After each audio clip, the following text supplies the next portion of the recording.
Halo minasan, kembali lagi bersama Digi Channel. Kali ini kita akan kembali melanjutkan pembahasan season kedua alur cerita anime Tate no Yusa, di mana pada episode pertama, Naofumi dipaksa menggunakan perisai amarahnya untuk menghentikan serangan dari para monster. Sebelum lanjut, buat kalian yang baru saja menemukan channel ini, silahkan untuk subscribe dulu ya, dan jangan lupa untuk menyalakan notifikasinya, agar kami semakin semangat untuk menghadirkan konten-konten terbaik buat kalian. Oke, langsung saja. Persiapkan diri kalian and enjoy.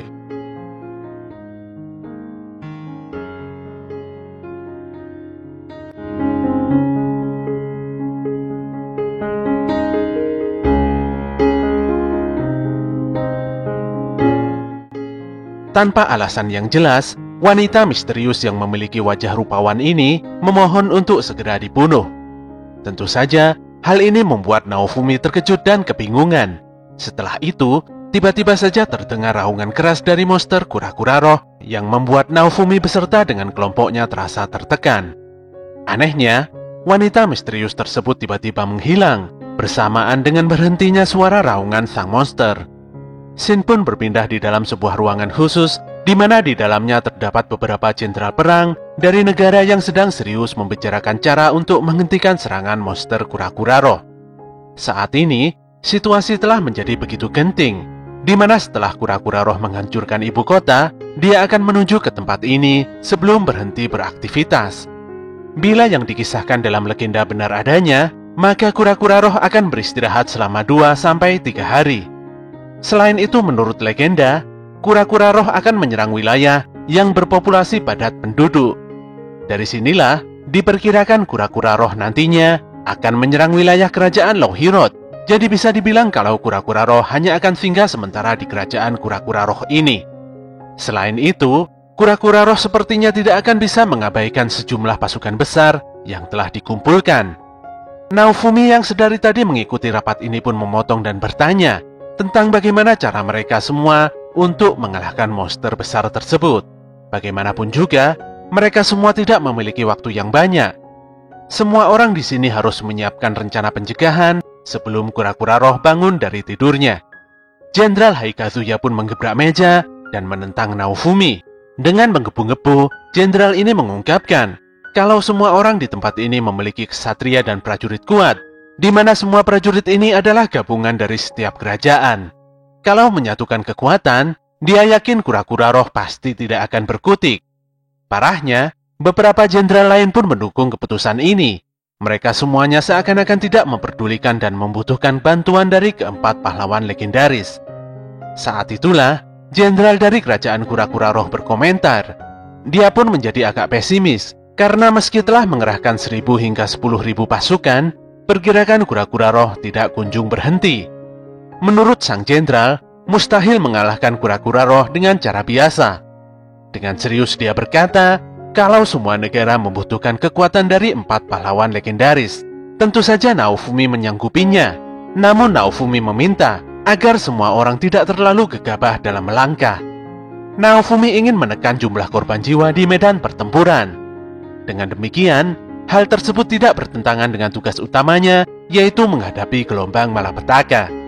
Pembicaraan pun dilanjutkan oleh Ratu Mirelia, di mana dia akan memimpin rapat aliansi antar negara yang membahas tentang strategi untuk mengalahkan kura-kura roh. Sementara itu di luar gedung, Risia dan Viro bertemu dengan Eclair serta Nenek Elrasla. Kedatangan Eclair dan Elrasla adalah untuk memberikan dukungan kekuatan pada Naofumi yang merupakan junjungannya. Mereka berdua segera datang karena menilai serangan kura-kura roh adalah ancaman yang setara dengan gelombang malapetaka. Eclair sebenarnya merasa tidak enak hati pada Naofumi. Dia pun berhenti melatih para prajurit demi meringankan beban Naofumi. Setelah mengetahui posisi Naofumi dari Risia, Eclair melihat sosok misterius berkerudung yang tengah memasuki gerbang di mana para petinggi negara tengah mengadakan rapat. Di dalam ruangan rapat, Naofumi dikejutkan oleh fakta tentang pahlawan 7 bintang. Para pahlawan tersebut diketahui sedang dalam perjalanan menuju kerajaan kura-kura roh dari negerinya. Sayangnya, ada sebagian dari mereka yang masih jauh. Tentunya, mereka mungkin tidak akan datang tepat pada waktunya. Ratu Mirelia menjelaskan pada Naofumi kalau pahlawan 7 bintang tidak seperti 4 pahlawan legendaris. Mereka adalah 7 pahlawan yang menggunakan senjata fatal. Ada beberapa yang dipanggil dari dunia lain seperti Naofumi, namun ada juga pahlawan yang terpilih dari dunia ini. Hal ini pun membuat Naofumi mengingat tentang Glass dan rekan-rekannya.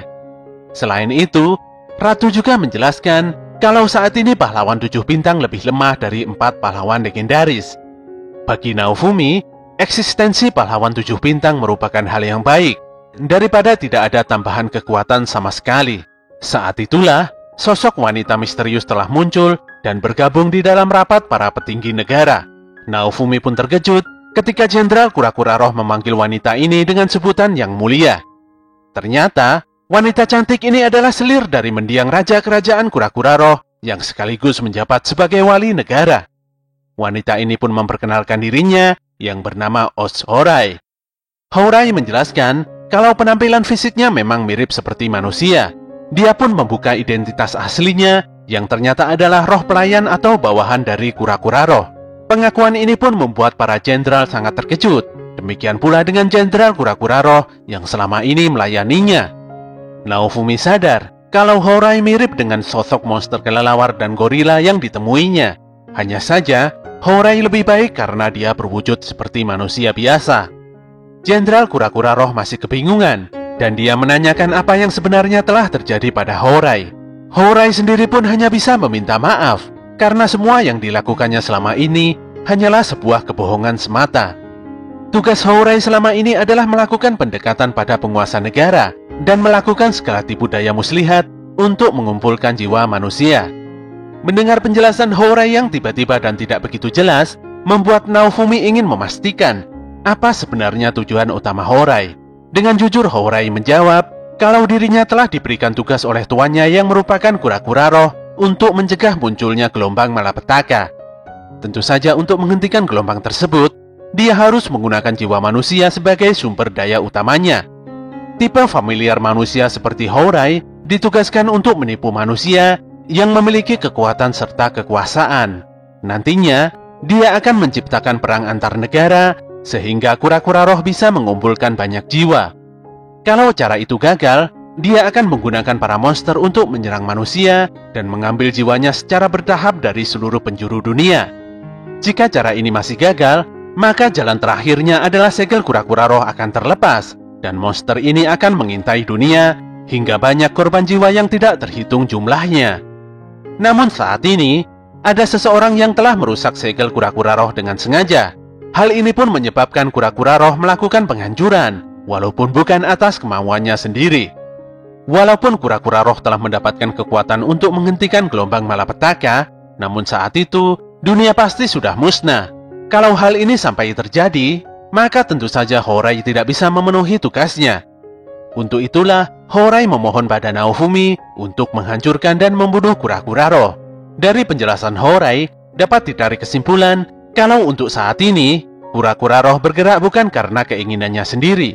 Jadi ada kemungkinan orang yang telah merusak segel Kura-Kura Roh saat ini sedang mengendalikan sang monster. Disinilah Horai akan memberikan saran sehingga aliansi ini bisa menemukan dan menghentikan dalang di balik kejadian ini.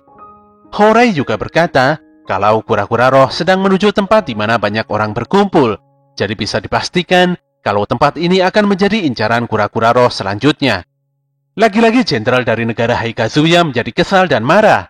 Dia menilai Horai telah mempermainkan semuanya, hingga dia ingin sekali memenggal kepala wanita tersebut. Sayangnya hal tersebut mustahil dilakukan. Horai akan tetap hidup kembali, walaupun sudah dibunuh berkali-kali. Saat itulah, Jenderal Mideus menenangkan semuanya. Semua orang yang berada di ruangan rapat ini sebenarnya sudah tahu cara untuk menghentikan Kura-Kura Roh. Saat ini yang diperlukan adalah rencana yang matang dan jelas, sekaligus memilih pemimpin yang nantinya akan memberikan komando utama. Jenderal Haikazuya pun berusaha untuk mengambil alih komando karena negaranya memiliki jumlah pasukan yang paling banyak. Sementara itu, Jenderal Longhirot menentangnya. Jenderal ini meminta negaranya yang mengambil alih komando, dikarenakan negaranya memiliki senjata yang hebat. Melromak sendiri adalah negara yang menjadi penyedia dana terbesar. Apalagi Melromak juga mengirimkan pahlawan perisai untuk mengatasi krisis ini. Perdebatan pun tidak terhindarkan dan malah menjadi semakin panas. Naofumi yang dari tadi diam, akhirnya ikut menggebrak meja dan memberikan pendapatnya. Tidak masalah siapapun yang mengambil alih komando. Yang lebih penting, aliansi ini sudah memiliki rencana dan bisa meminimalisir jumlah korban jiwa. Namun jika semua orang tidak mau menyusun strategi dan hanya mementingkan egonya sendiri, maka Naofumi tidak akan ikut andil dalam aliansi ini. Pun demikian, Naofumi tidak berlepas tangan. Dia nantinya akan bergerak sendiri dengan timnya untuk mengalahkan kura-kura roh. Hal ini dia lakukan demi untuk melindungi wilayahnya juga. Setelah mengeluarkan isi hatinya, Naofumi pun langsung pergi meninggalkan ruangan rapat tersebut. Shin pun sekilas memperlihatkan sesosok karakter misterius yang sepertinya telah bertanggung jawab merusak segel kura-kura roh di tempat yang tidak diketahui keberadaannya. Eclair begitu menyayangkan hasil rapat para petinggi negara yang saat ini telah berakhir tanpa adanya kesepakatan yang jelas. Elrasla sendiri memaklumi kalau Naofumi adalah tipe orang yang lebih suka bergerak sendiri daripada harus bergantung pada orang lain. Di tengah-tengah obrolan, Horai tiba-tiba datang dan menyapa semua member pahlawan perisai. Mereka semuanya pun saling berkenalan satu sama lain dan berbincang tentang latar belakang serta tugasnya masing-masing. Oke, kita akan mengupas sejenak tentang karakter Eclair yang sepertinya sangat minim informasi. Eclair adalah penguasa wilayah Siaete.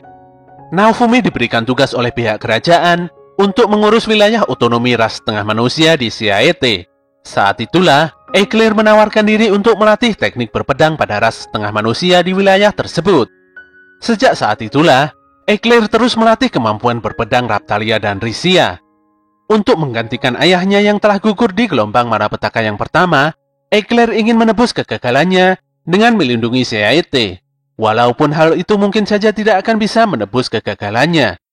Pada malam harinya, Naofumi tengah diam dan termenung menyendiri di tengah jembatan kota. Saat itulah, Raptalia menyusulnya untuk membicarakan hal yang penting. Bencana yang tidak terduga ini telah membuat kerajaan kura-kura roh yang indah menjadi suram. Raptalia jadi khawatir kalau nantinya kota yang indah ini akan dihancurkan oleh bencana mengerikan selain gelombang malapetaka. Dia pun berkata pada Naofumi kalau dirinya sangat senang karena Naofumi telah bertaruh nyawa untuk melindungi desa tempat kelahirannya.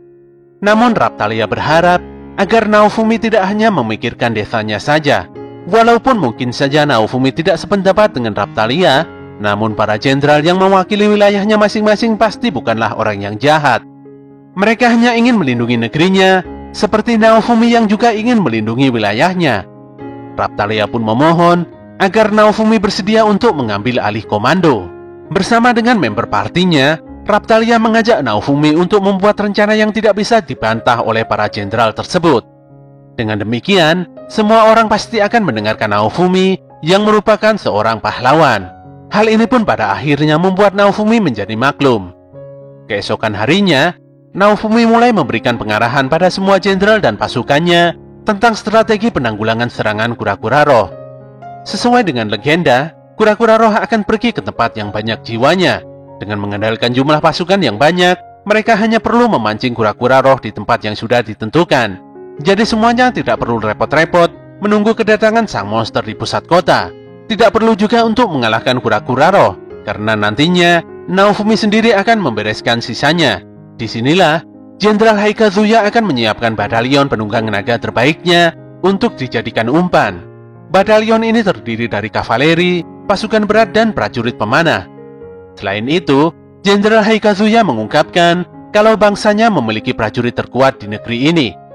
Sementara itu, Jenderal Laohiro telah menempatkan senjata terbaiknya untuk mengepung area di mana kura-kura roh akan muncul. Mau sebesar apapun ukurannya, sang jenderal yakin kalau pasukannya bisa melumpuhkan salah satu kaki dari sang monster. Pun demikian, Naofumi merasa kalau bantuan kekuatan sebesar ini masih belum cukup untuk menghentikan kebrutalan kura-kura roh. Dia pun meminta pada Jenderal Mideus untuk meruntuhkan benteng perang yang telah ditinggalkan dalam beberapa dekade. Sang jenderal sendiri memastikan kalau pasukan penyihirnya bisa melakukannya. Sayangnya, mereka hanya bisa melakukannya sekali saja, dan dengan satu syarat, yaitu kondisi nyawa para penyihir tidak terancam. Apabila kondisi itu terpenuhi, maka pasukan penyihir akan terus mengikuti rencana yang telah dibuat. Jenderal Kura-Kura Roh berkata kalau pasukannya memiliki bom yang cukup untuk meledakkan gunung beserta dengan benteng terbengkalai tersebut. Naofumi pun mengambil keputusan untuk menggunakan kekuatan bom dari negeri kura-kura roh. Jadi untuk sementara, kekuatan pasukan penyihir akan disimpan terlebih dahulu. Semua jenderal pun setuju dan mulai melangkah pergi untuk menjalankan strategi. Setelah semua rencana disampaikan, Naofumi hanya kepikiran tentang bagaimana caranya untuk memenggal kepala kura-kura roh. Naofumi pun memerintahkan pada Raptalia, Viro, dan Elrasla untuk standby bersamanya. Sementara itu Risia dan Horei diperintahkan untuk mencari berbagai informasi tentang kura-kura roh di perpustakaan kota. Beberapa saat kemudian, Eclair terlihat tengah memimpin pasukan berkuda dalam jumlah yang cukup banyak. Beberapa prajurit dari kerajaan kura-kura roh juga terlihat sibuk menyiapkan bom seperti yang telah direncanakan. Senjata berat milik kerajaan Lohiro juga telah disiapkan para prajurit di pos-pos yang telah ditentukan.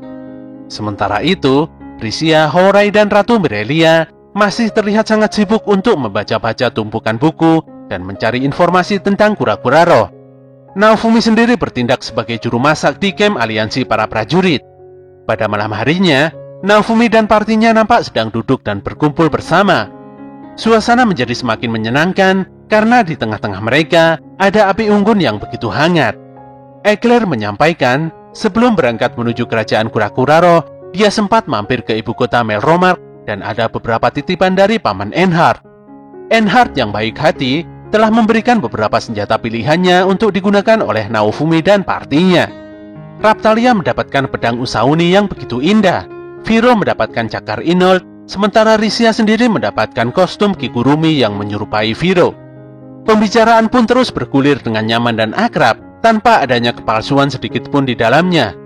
Sayangnya, kebersamaan yang begitu nyaman itu langsung buyar ketika kura-kura roh kembali mengeluarkan hentakan raungannya sekali lagi.